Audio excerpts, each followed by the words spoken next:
I'm Greg Casar, and I represent the heart of Texas.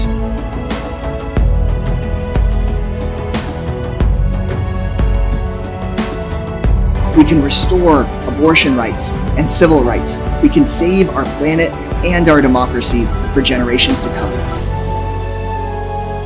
Congressman Greg Casar is an honorable member of the U.S. House of Representatives.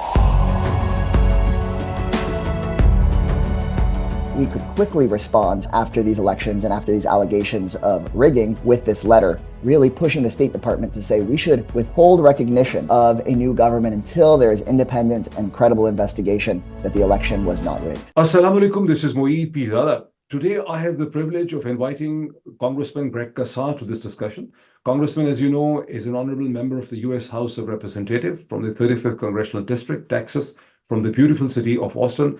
Congressman, I'm so glad and I'm thankful to you, and especially to your team, for finding time on a Sunday morning. And I know that you have a very hectic traveling schedule. You're continuously traveling. So thank you so much. Assalamu alaikum. Thank you so much for having me. It's just such an important discussion, and so looking forward to speaking with you. Congressman, I start by congratulating you and Congresswoman Susan Wild for this letter to the President of United States and to the Secretary of State, Tony Blinken. The letter is bold. It takes a very principled stand on democracy in Pakistan. We have seen that such letters, such initiatives usually take weeks and months to develop and gather weight. But in this case, within 3 to 4 days, you and your team were able to obtain 31 signatures, and the letter was submitted to the President, Biden, and to the Secretary. How come this initiative took place?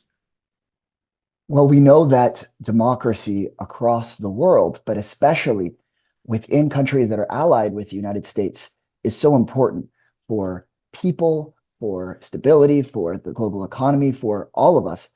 And Pakistan is, of course, critical in all those ways, a huge country of enormous importance that the United States has backed. But we want to make sure that our dollars and our allyship is actually supporting democracy, not undermining it. And we were able to gather those 31 signatures in just a few days because this has actually been building for months, because people that have been brave enough to speak out in Pakistan despite repression, people that have been speaking out in the United States from the Pakistani diaspora who are throughout our country, but many people in Texas have been educating members of Congress pretty consistently and working really hard at it for many months so that we could quickly respond after these elections and after these allegations of rigging with this letter, really pushing the State Department to say we should withhold recognition of a new government until there is independent and credible investigation that the election was not rigged.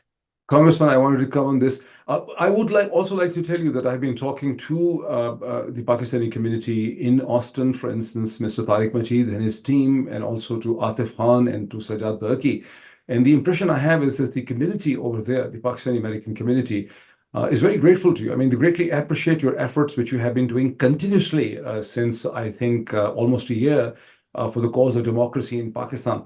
But you, at the same time, you know that they are extremely anxious. I mean, they have their families, they have businesses, they have the people working for them back in Pakistan.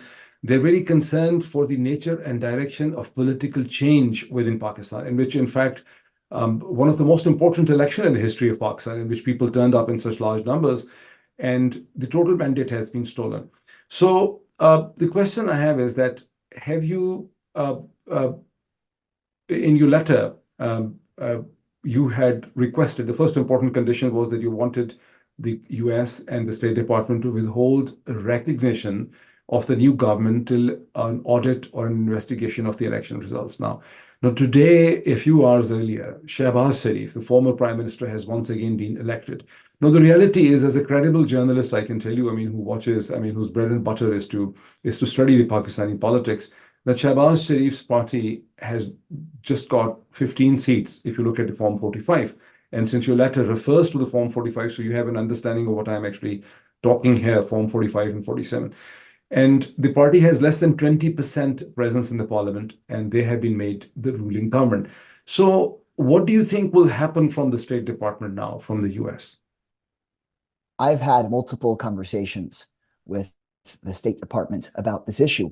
And what is so important, and of course, not here in the last few hours, of course, since the parliament voted, but over the course of this last month.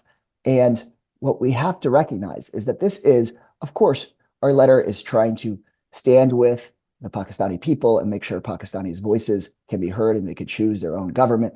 But we also have to consider that it is in the United States' interest for democracy to prevail in Pakistan. We want there to be peace and stability and economic security.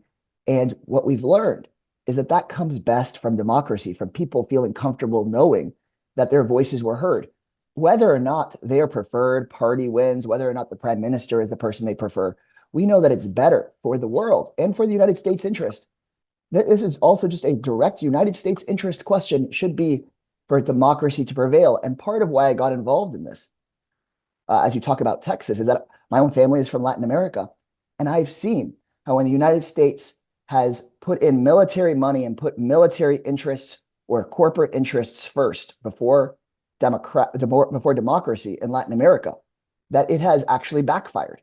The United States actually backed coups in Latin America, toppled democratically elected governments because we meddled in their domestic politics. And that actually hurt Latin American countries and also hurt the United States. So we don't want to repeat those sorts of mistakes. And that's what I'm worried about in Pakistan is we should put our military alliances before the democracy and the voices of the people. It's not shouldn't be in the State Department's interest for one person to be prime minister or another party to run the government. Pakistanis should decide that. But what we should make sure we do is make sure we're not contributing to the repression or human rights violations in any place. And that's what I've been communicating to the State Department is that's actually what's in the United States interest. So, Congressman, is this understanding also shared by State Department? Have you heard back from the State Department? I mean, your letter, your and Susan Wiles' letter was received there on 27th to 28th of February, and today is 3rd March. So have you heard back from the State Department as to what to think of it? We hope to get an official response very soon. Typically, it does take a little bit of time because they want to put something together. And I hope that we hear positive things back on, there are really three questions and demands made in the letter. One is withholding of recognition. A second, which should be low-hanging fruit, is making sure that anyone that's been wrongfully detained for free speech and journalism, for political activity, that they be released. And that's something that anyone should be able to step up and agree that we should do. And third, which is directly connected to this, is withholding U.S. military dollars if they've been used to repress people's rights. It's actually against United States law for us to be sending military assistance that then could be used to shut down people's free speech rights or incarcerate people or get in the way of democracy. And so we're waiting to hear back about all three of those things. I know it feels very urgent. Right. And so as we head back into Washington later this week, we will hopefully get an update. So what happens in the process? I'm intrigued, I mean, this was not my planned question, but so you said you're expecting to hear back. Since 31 US congressmen, and most of you are Democrats, and perhaps not all of you are Democrats, and this is a Democratic government, the Biden administration. So what is the process when members of the Congress write to State Department and to the president, and this is an ongoing issue? So what happens? I mean, they're going to come back and explain to you, I mean, what their position is? I mean, or they just keep silent on it? I mean, what happens? Yeah, I expect that we will eventually have a formal written response, but we probably can't wait for that given how quickly things are happening in Pakistan. And so I hope that we actually get to have a face-to-face meeting with whichever number of those 31 members of Congress are available and interested, and the State Department on where things currently stand. We have headed out from Washington, D.C. back to our communities. You could see, that I'm in a hotel room right now, Yes, traveling, I could see. and we make it back to Washington on Yes. Tuesday. Yeah. And so hopefully early on in the week, before things continue to evolve, we can hear where the State Department stands. What I will tell you from the Biden administration is Right. they have been clear that they want a free and fair election. Now, it isn't reasonable. It is not reasonable that if there's a small abnormality here or there to withhold recognition.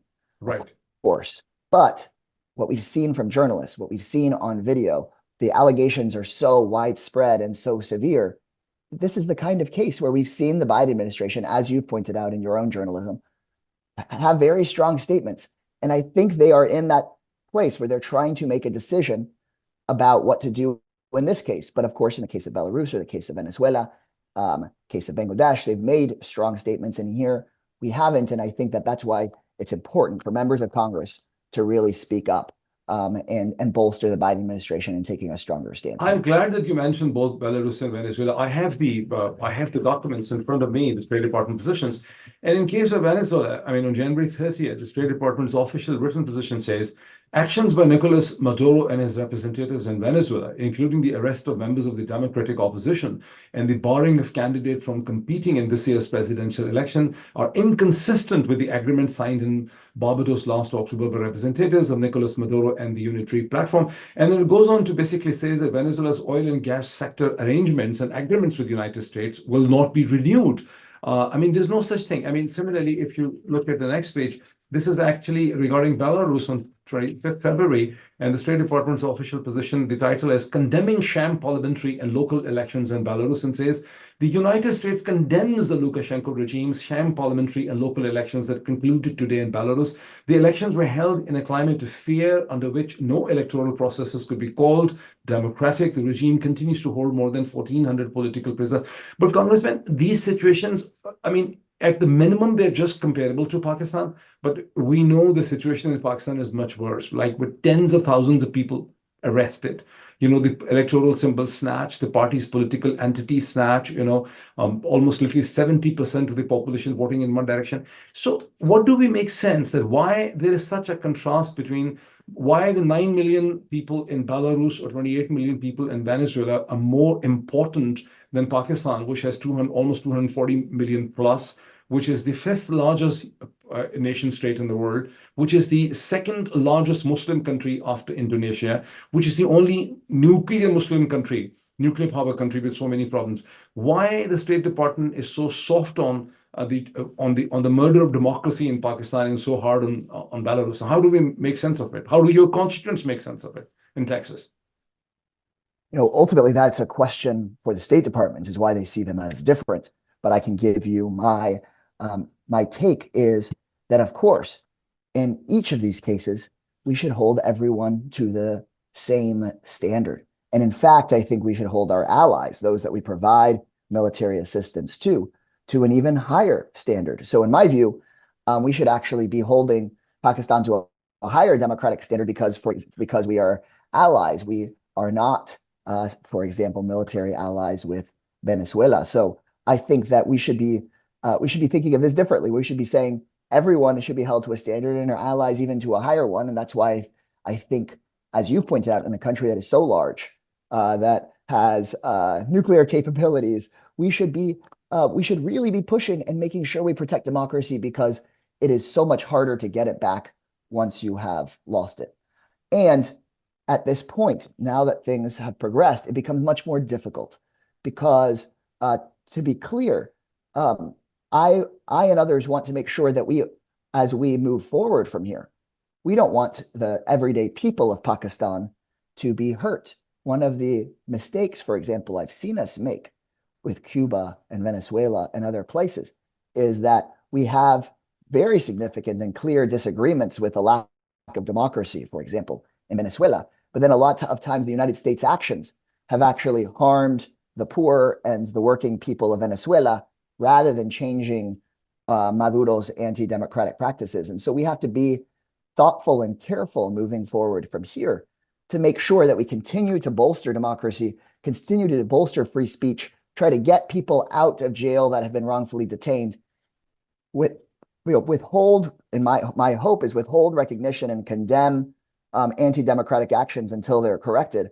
But what we don't want to do is, for example, hurt the economic sectors that keep people fed in Pakistan. And so we have to do our best to juggle both of those things. And I know that will be very challenging for everyone. This actually brings us to a very tricky question.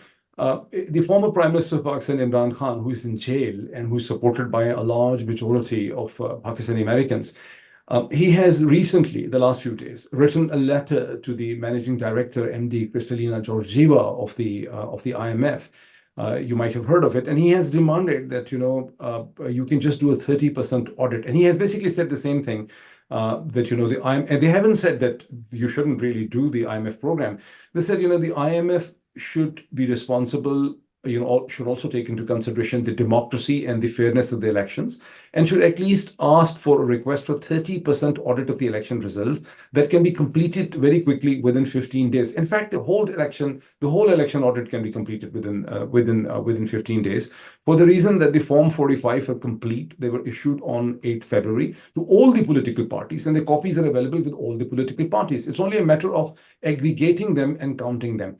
So, but IMF program, which the Pakistani government and regime cannot survive with, they want another $6 billion from the IMF, is a very interesting carrot and stick option with the Biden administration. If the Biden administration withholds the recognition of this new government, the Shahbaz Sharif government, for just 15 days, the regime in Pakistan will be compelled to do the election audit. Because the IMF, as you know, in case of Venezuela, the IMF is not going to move forward with the program unless the US and Western allies recognize the government. This is IMF's stated position on Venezuela. So, I mean, can we do something on it? I hope, again, exactly as you've talked about, we want an independent investigation. We want to, in this critical moment, try to protect democracy. And as you've said, we also need to be very careful because we don't want innocent people who had nothing to do with what the government is deciding to do or not to get hurt in the process. And so I think you're right. We have to be we have to be insistent on a credible investigation and protecting democracy, and be responsible, because the reason we care about democracy is we care about the well-being of everyday people anywhere in the world. So just one or two more questions. How to sustain the process? I mean, of course, we can't really force the State Department. We can't put a gun on their head. How to sustain the process? The second part, the first was to withhold recognition. The second was to release the political prisoners. Then the third was to make the Pakistani officials aware that their disruption of democracy, the violation of the human rights, and the furtherance of corruption, the US laws basically ask for accountability. So how to keep the momentum, how not to forget this when you reach back Washington? Well, again, the reason that you had, for example, 31 members of Congress sign on is because of the persistence of Pakistani Americans speaking out, oftentimes on behalf of the community here in the United States, but also people in Pakistan. And so I think people have been so brave all over the world. People, whether they shut down social media, people still figure out a way to speak out on social media. Even when they incarcerate journalists, people figure out how it is to get out the news. And I think that the continued bravery of democracy defenders in Pakistan, in the United States, and all over the world is really the only reason we have democracy anywhere still. It is democracy is something that has to constantly be protected because there's always so many forces headed the other direction. And so I just commend the bravery of those people who I will never meet and many of us will never know, who've been brave enough to speak out. My last question. You might not have heard of this, that Twitter, which is now called X, is blocked in Pakistan. No one is taking responsibility, but it's blocked. The matter is in court. The courts are asking for Twitter to be opened. But since 17th February, when a senior election official admitted of election rigging, he said he's responsible for the election rigging. He has been arrested since then. He has recanted. He said it was a mistake. He said this. But the Twitter is continuously blocked in Pakistan. Not only this, in the last 24 hours, a controversial senator from the outgoing Senate, who is considered very close with the military, has actually has put forward a resolution that all the online social media platforms, including the Twitter, the Facebook, the YouTube, the Instagram, and the TikTok should be banned in Pakistan because they're injurious to religion, Islam, and these platforms are being used to demonize the Pakistani military. Do you think this is also a cause that should be in front of your colleagues in Congressman? Yes, and this is actually a place where the Biden administration has spoken out. But we have to make sure that we match our words with actions, and that people know that this is serious, because freedom of speech is a baseline democratic principle. How is it that we have religious critiques of freedom of speech? That doesn't make good sense. How else would religion spread? How else would we be able to share our values? How else would we be able to communicate with one another? And so it is so powerful and brave that people still find their way to get the word out via social media, that people still find a way to communicate despite all the repression against them. And so this is a very significant, I think these actions that are so overreaching by the Pakistani government are actually what make U.S. officials most alarmed, because you can try to explain away a video of something by saying, well, at this angle, it looks like this, or that angle, it looks like that, and it's across the world. But just shutting down Twitter or just shutting down Instagram, that can't be ignored. That is just a baseline fact, and clearly a violation of free speech and free association principles. So let's hope that the State Department takes a position on it. So when should we again talk? I know that you're reaching back, you're traveling right now, you'll be reaching back to Washington. When should we again talk and take stock of the situation? My hope is that we're able to provide an update shortly at some point during the next week once we hear back from the State Department. And I would hope that the State Department makes their own statement here in the coming days, given what's going on in Pakistan. So we will keep you posted, and thank you for covering this. And Congressman, thank you so much for joining me today. Thank you so much. And I look forward to staying in touch with you and your team. Thank you. Thank you. Take care.